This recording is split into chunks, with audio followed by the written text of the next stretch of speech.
compare na kung gasol, parehas-parehas na sila gasto. Pero ang gasol manggod, mupalit, mutigo magkakwarta mga almost 600.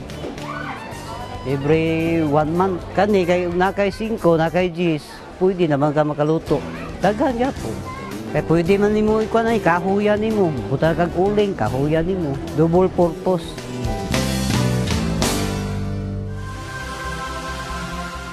Ang mga dugang nga kaalam, epektibong pamaagi sa pagpalambo sa komunidad.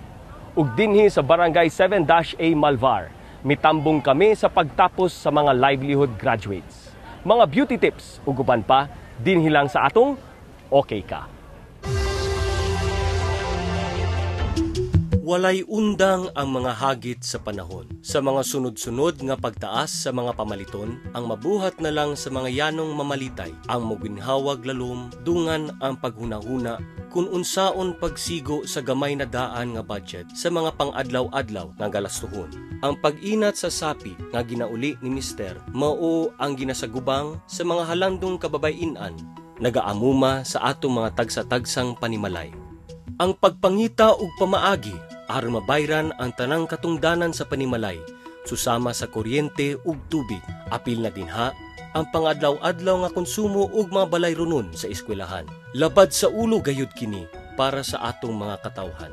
Ug aron mahatagan og laing pamaagi nga madugangan ang kita sa atong mga higala dinhi sa Barangay 7-A Malvar, nagpahigayon og mga nakilaing trainings pang panginabuhian. Usa na dinha ang meat processing training nga gihatod sa Congressional Spouses Foundation Incorporated, nga gipangunahan sa asawa ni Speaker Boy Nograles nga si Rodora Bendigo Nograles. Sa sulod sa usa ka adlaw, gitun-an sa 50 nga sumasalmot sa maong training ang pagbuhat og mga processed meat sama sa tusino, longganisa ug hamburger patty.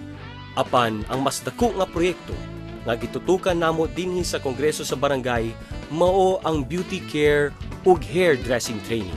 Sulod sa 2 ka bulan, matag adlaw sa Domingo, nagbansay-bansay sa pagpedicure ug manicure ang 40 nga mga kababayinan dinhi sa Barangay Malvar 7-A.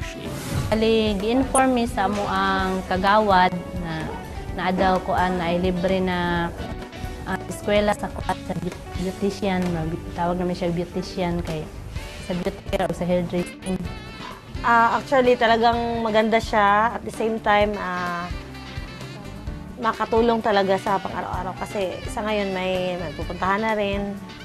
Ang mga kaalam sa paghinlo ug kuko, lakip na ang skills sa basic makeup ug foot spa ang giambit ngadto sa ato mga kababayinan dinhi sa barangay.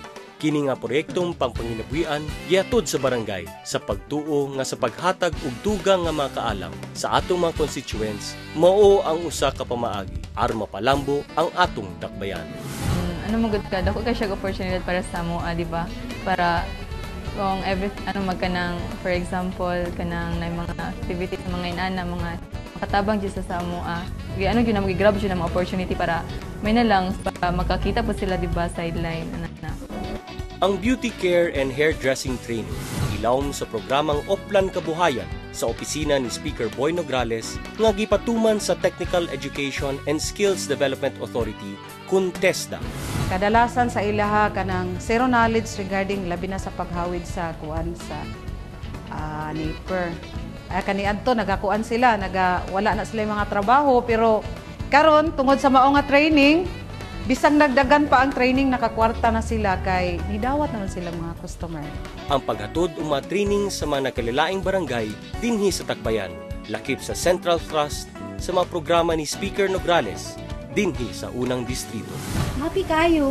Kung naay modol sa mua na magpalimpyo, di na mi kwarta mo Dili na mi magsalig sa mong bana na paabot lang mi kung kaganit sweldo. Susama sa ubang mga livelihood programs sa opisina ni Speaker Nograles, dako ang tabang sa beauty care and hairdressing training sa mga kababayinan dinhi sa Barangay Malvar 7-A. Kay wala lang sila gitun-an kung unsaon ma-maintain ang ilang mga kagwapa. Apil na pud ang skills aron nila madugangan ang ilang mga source of income o kung dili kaha, mga kahibalo aron sila makasugod og gagmay nga negosyo. Dako kaayo ang akong kalipay nga naka-avail ko tungod kay magamit nako sa akong pag-abroad og usab.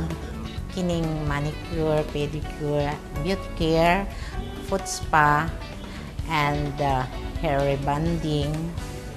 Murag dako kay ning tabang sa ako ang panginabuhi. Sa among pagtambong sa ilang pagtapos sa among training, among gihinabi ang pipila ka graduates ug sa amo ilang gisaysay ang mga butang nga nagpahilipay kanila human ni apil sa maong programa. Ako na lang sarili, ano na lang ko sa ko ang gamit, tapos ako na lang sarili magkuan limpyo.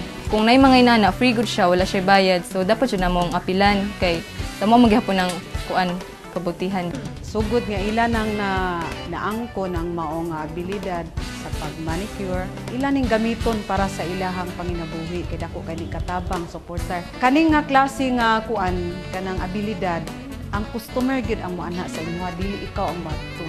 Sila ang mohangyo sa imo nga limpyuhi ko. Din sila pag gyud mohatag nimong kwarta.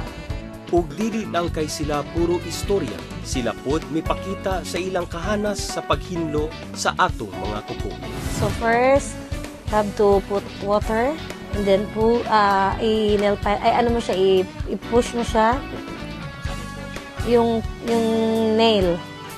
So after that, brush and then tanggalin siya ng cuticle. Then tanggalin ko na yung dirt sa kuko sa ilalim and then I put the martillo ulit and then kulay.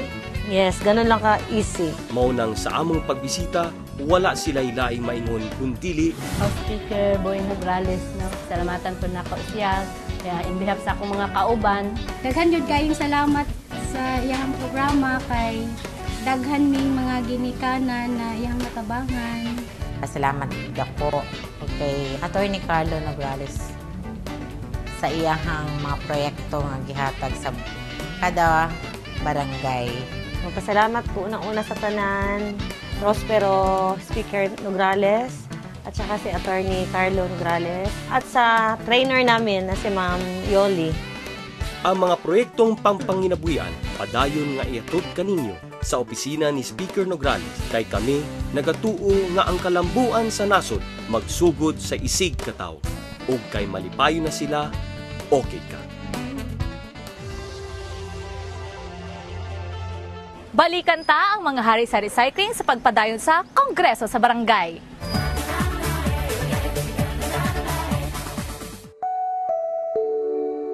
Maayong adlaw, ug welcome sa usa na pod ka episode sa atong programang Tatak K.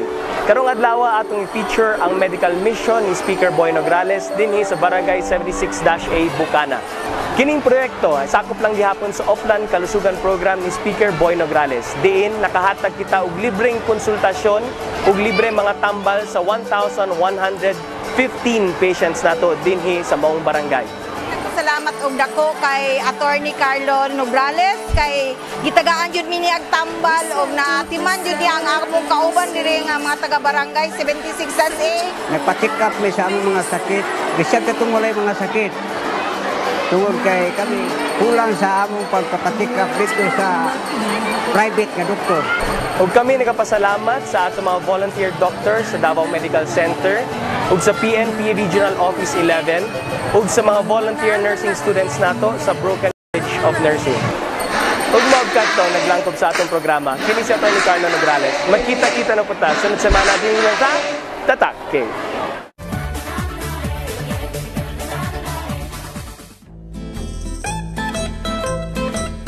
Kung ikaw nakalabay dinhi sa 477 Alley Malvar, sigurado ko nga wala nimo mapugna ng imong sarili nga makalingi sa usa ka balay dinhi sa ilang dapit. Sa una nga pagtan-aw, ikaw mahibalong kung unsa ang ginabuhat sa usa ka talagsaon nga view, kilid lang jud sa dalan. Makalingaw paminawon ang pagtagaktak sa tubig dinhi sa ilang mini falls. Mura pud og magnet sa mata ang mga nagbitay nga mga koloretes nga gipandungan og duha ka dagkong payong gama sa ratan ug kawayan.